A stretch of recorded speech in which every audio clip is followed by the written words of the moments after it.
Selamat sore Bang Ber. Terima kasih sudah meluangkan waktu untuk saya hari ini. Saya adalah Rian Okfa Canda SP, mahasiswa dari Departemen Pendidikan Guru Sekolah Dasar Fakultas Ilmu Pendidikan Universitas Negeri Padang. Saat ini saya sedang mengerjakan tugas pada mata kuliah Psikologi Pendidikan. Kebetulan tema yang saya ambil yaitu mengenai motivasi dalam belajar, khususnya pada peserta didik di sekolah dasar. Kali ini saya ingin mendengarkan pandangan dan pengalaman Bang Ber terkait hal ini. Sebelumnya mungkin bisa dari Bang Ber untuk memperkenalkan diri terlebih dahulu. Terima kasih karena sudah bersedia untuk mewawancari saya.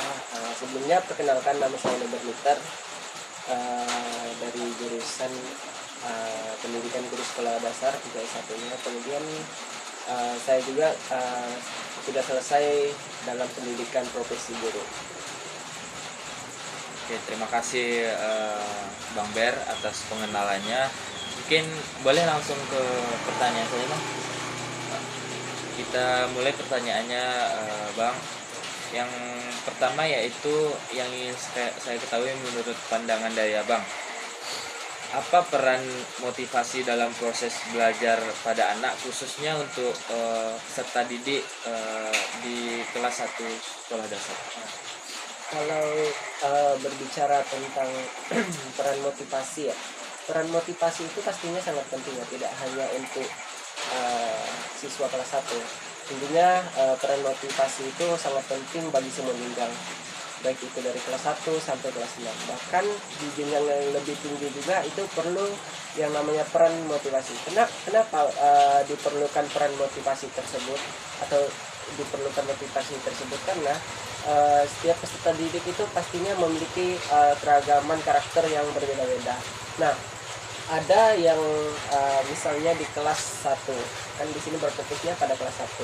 Nah, di kelas 1 itu namanya permulaan peserta didik dari TK menuju ke jenjang sekolah dasar. Nah, kita tidak tahu bagaimana peserta didik itu karakternya bagaimana. Ada yang cenderung aktif, kemudian ada yang cenderung diam di kelas, kemudian ada yang pastinya kayak mengganggu temannya. Nah, peran motivasi itu sangat penting gitu untuk dimiliki atau kita berikan kepada peserta didik agar nantinya kegiatan belajar mengajar di kelas itu berjalan dengan lancar dan sesuai dengan tujuan yang diharapkan oleh seorang pendidik. Nah, bagaimana nanti cara kita untuk memberikan motivasi kepada peserta didik? Tentunya kita harus mengenal dulu karakter peserta didik. Kita kenali apa sih yang membuat semisal anak ini diam di kelas, anak kelas 1 misal diam di kelas, mungkin butuh bimbingan atau sebagainya kan. Nah, itulah cara seorang guru memberikan motivasi, entah itu dari berupa reward, kemudian berupa permainan atau apapun itu sangat penting sekali untuk menumbuhkan semangat belajar dari peserta didik tersebut. Oke, Bang. Baik, terima kasih Bang sudah menjawab pertanyaan nomor 1. Kemudian mungkin bisa dilanjut pertanyaan kedua ya Bang. Menurut Abang nih, bagaimana ataupun apa strategi yang dapat Abang gunakan untuk dapat meningkatkan motivasi belajar peserta didik tersebut, Bang? Kalau yang tadi, maaf Bang, kalau yang tadi kan untuk khusus untuk kelas 1. Kalau ini secara keseluruhan gitu. Nah, kalau strategi untuk meningkatkan motivasi peserta didik itu ya sama seperti yang saya bilang tadi. Kalau untuk meningkatkan motivasi itu ada banyak cara yang bisa kita lakukan. Pertama, tentunya dari segi metode pembelajaran. Nah, ketika metode pembelajaran di dalam kelas itu kita gunakan salah, maka peserta didik pastinya tidak akan nyaman di dalam belajar. Otomatis motivasi belajarnya berkurang. Kemudian yang kedua, metode yang bisa kita gunakan yaitu pemberian reward. Nah, pemberian reward ini juga sangat penting. Ya, pemberian reward ini bukan hanya berupa hadiah, tetapi juga bisa berupa pujian, bisa berupa kayak ada pembelian kayak stempel-stempel gitu. Pokoknya metode-metode atau strategi yang kita gunakan itu kita telaah dulu, kita cari tahu dulu bagaimana apa yang membuat peserta didik itu semisalnya kurang motivasi di dalam kelas. Nah, setelah kita mengetahui atau mengenali karakternya, barulah kita bisa menentukan strategi atau metode yang bisa kita gunakan nantinya. Karena semisal kita tidak tahu apa yang dibutuhkan peserta didik itu, lalu kita menerapkan metode yang seperti ini, nah itu kan tidak sinkron. Apapun metode yang kita gunakan, ketika kita tidak mengenali atau mengetahui apa yang harusnya dibutuhkan oleh peserta didik itu, mau bagaimanapun kita mengajar di kelas, pastinya motivasi peserta didik itu bakalan tidak meningkat atau malahan mungkin makin menurun karena tidak sesuai dengan kebutuhan, tidak sesuai dengan apa yang diperlukan. Seperti itu. Oke Bang. Baik, terima kasih sudah menjawab mengenai strategi.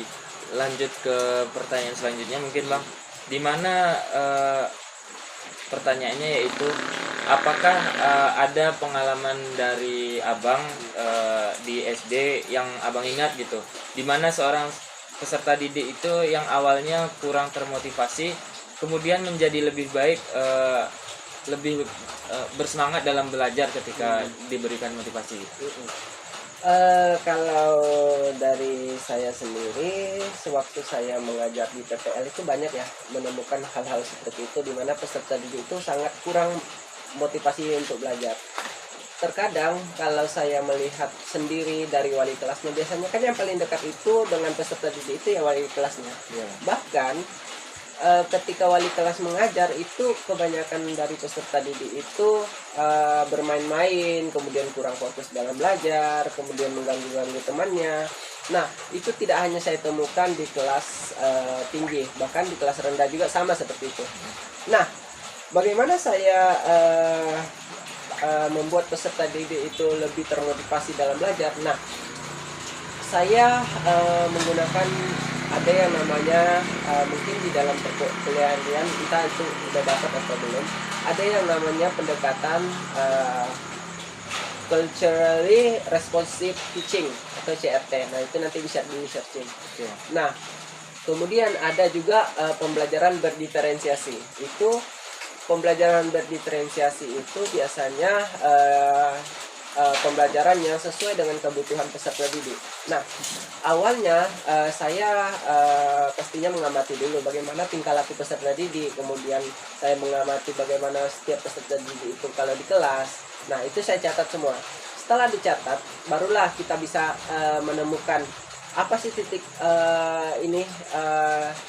di mana peserta didik itu punya kelemahan gitu. Misal peserta didik itu kenapa dia sering mengganggu temannya? Kenapa peserta didik itu ketika guru menerangkan di depan dia tertidur? Nah, dan ada juga kenapa peserta didik itu hanya diam kalau di kelas. Kan biasa tuh ada dia kelihatan fokus ke depan, tapi pikirannya itu entah kemana-mana gitu, kayak kosong. Ketika kita selesai menjelaskan, nanti kita bertanya kepada peserta didik, apakah kamu sudah mengerti? Nah, dia jawabnya iya padahal dia belum ngerti. Nah, itu kan sebuah permasalahan tuh. Nah, setelah itu saya mencoba menggunakan pembelajaran berdiferensiasi, di mana saya mencari tahu dulu kebutuhan dari peserta didik itu. Nah, langkah yang saya gunakan yaitu menyebarkan angket. Di mana angket itu pastinya ada di dalam angket itu ada minat dan bakat peserta didik. Nah, setiap peserta didik itu pastinya punya karakter kan. Nah, ada yang auditory, ada visual, ada kinestetik. Nah, dari ketiga ini kita cari dulu pembelajaran mana yang sesuai dengan peserta didik. Nah, ini yang menjadi PR untuk guru-guru di Indonesia, di mana semisalnya di dalam kelas itu punya banyak karakter, tapi dia bisa menyatukan semuanya gitu dalam satu pembelajaran tersebut. Namanya pembelajaran berdiferensiasi.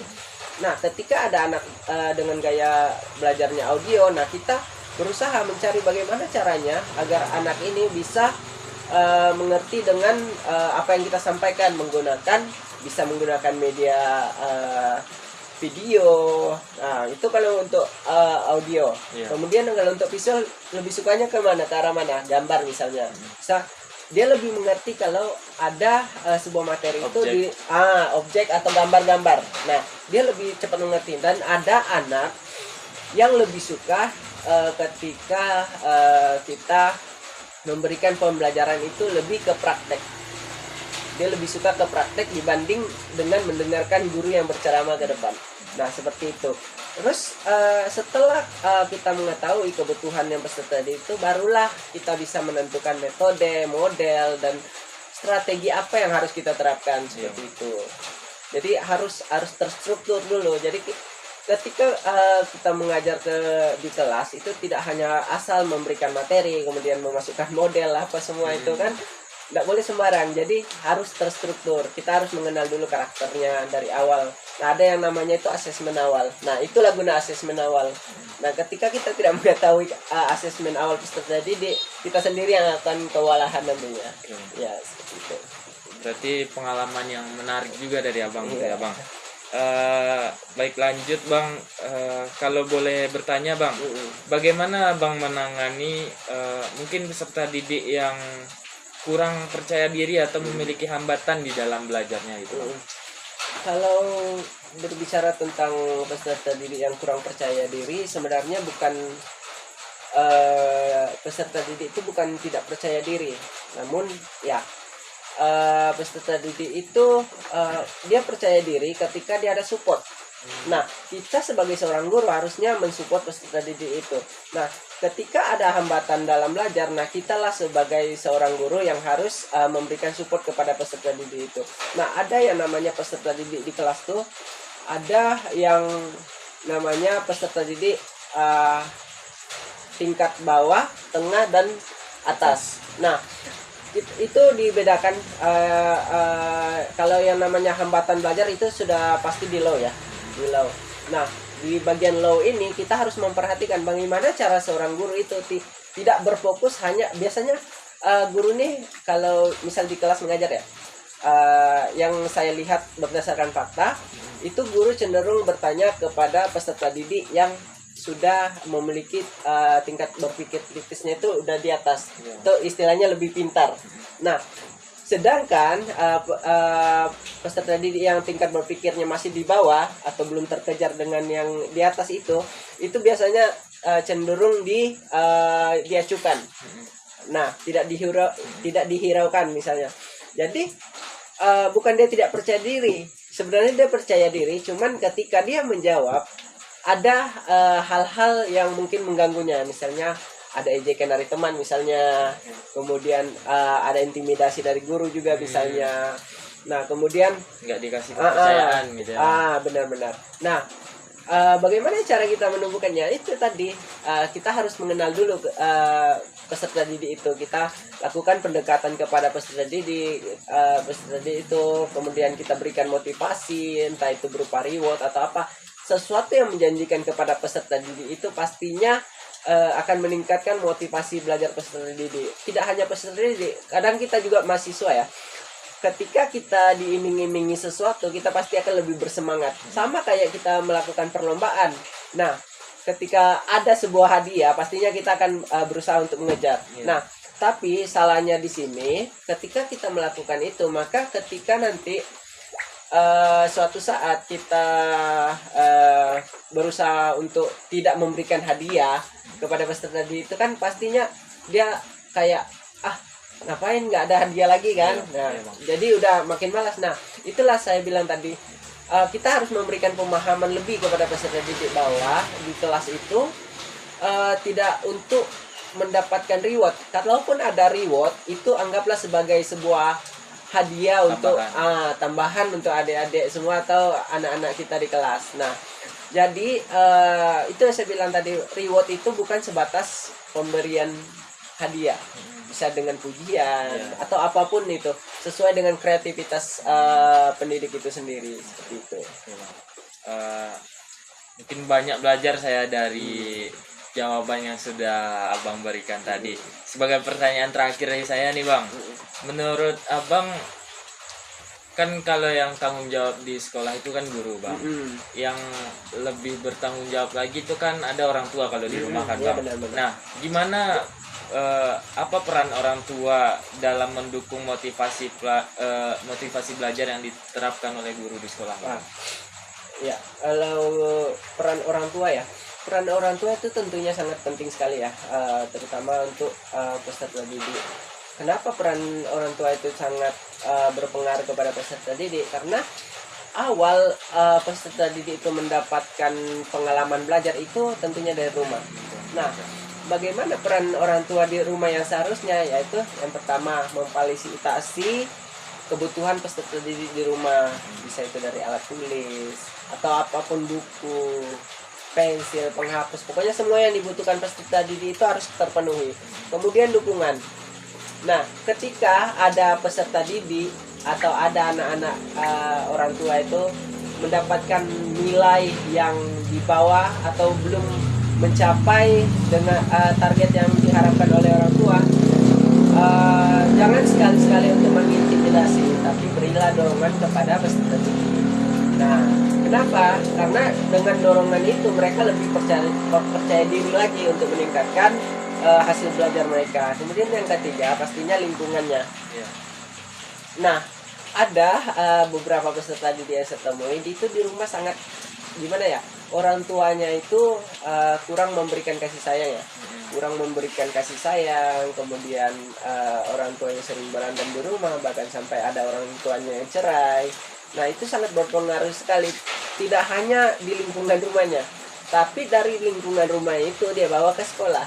Akhirnya di sekolah jadi apa? Dia jadi lebih agresif di sekolah, kemudian dia lebih lebih cenderung mengganggu temannya. Pokoknya hal-hal yang didapatkan di rumah itu pasti terbawa di sekolah. Tujuannya untuk apa? Tujuannya dia itu untuk mencari perhatian, karena di rumah dia tidak mendapatkan apa yang seharusnya dia dapatkan di rumah, lalu dia bawalah ke sekolah. Tujuannya untuk dilihat oleh semua orang, untuk mendapatkan perhatian kepada semua orang. Itulah kenapa peran orang tua itu sangat penting sekali. Nah, ketika misalnya anak-anak di rumah itu mendapatkan hasil yang baik, nah berilah dia sebuah reward, entah itu reward kecil ataupun besar, itu tidak akan menjadi masalah. Pastinya anak-anak itu pasti menghargai kan. Nah, kemudian ketika dia mendapatkan nilai rendah itu, berilah dorongan kepada anak tersebut agar dia lebih percaya diri, lebih confident gitu. Jadi tidak merasa tidak merasa dia terintimidasi di rumah, sudah di sekolah terintimidasi dengan gurunya, kemudian di rumahnya dia seperti ini juga, ya kan. Jadi lama-lama mentalnya itu kena juga mentalnya nanti. Jadi nanti apapun yang dia diberikan kepada dia, misalnya materi apapun yang diberikan kepada dia, jadi malas gitu. Itulah sangat penting peran orang tua. Mungkin dari pengalaman Bang di sekolah kemarin tuh ada beberapa peserta didik juga yang mengalami hal seperti itu. Nah, cara dari guru itu pastinya mengundang orang tua tersebut dan mencari tahu apa permasalahan di rumah seperti apa, kemudian menjelaskanlah kepada orang tua itu bagaimana yang seharusnya dilakukan di rumah. Karena jika jika cuma mengandalkan guru, maka itu tidak sepenuhnya menjadi tanggung jawab guru, karena guru itu hanya bertanggung jawab di sekolah. Untuk urusan di rumah itu pastinya yang lebih tahu itu dari orang tuanya. Mungkin seperti itu. Oke, Bang. Terima kasih banyak atas jawaban dari pertanyaan-pertanyaan saya tadi, Bang, dan terima kasih juga atas waktu dan penjelasan yang sangat-sangat memberikan pengalaman dan sangat bermanfaat bagi saya, Bang. Saya mungkin sangat menghargai atas jawaban-jawaban yang Abang berikan. Terakhir nih, Bang, apakah ada pesan ataupun saran yang ingin Abang sampaikan kepada saya sebagai calon pendidik gitu, Bang? Mungkin pesannya belajarlah gitu. Ketika menjadi guru nanti usahakan untuk lebih mengenal karakter peserta didik, karena semisalnya nanti kita menjadi guru, pastinya hal yang paling penting itu terutama di bagian motivasi ya. Guru itu merupakan tonggak di sekolah atau garda terdepan bagi anak-anak. Itu apa yang dilakukan oleh guru itu yang akan ditiru. Ya, ada namanya istilah kan guru itu untuk ditiru. Guru itu untuk digugu dan ditiru. Nah, seperti itu yang seharusnya.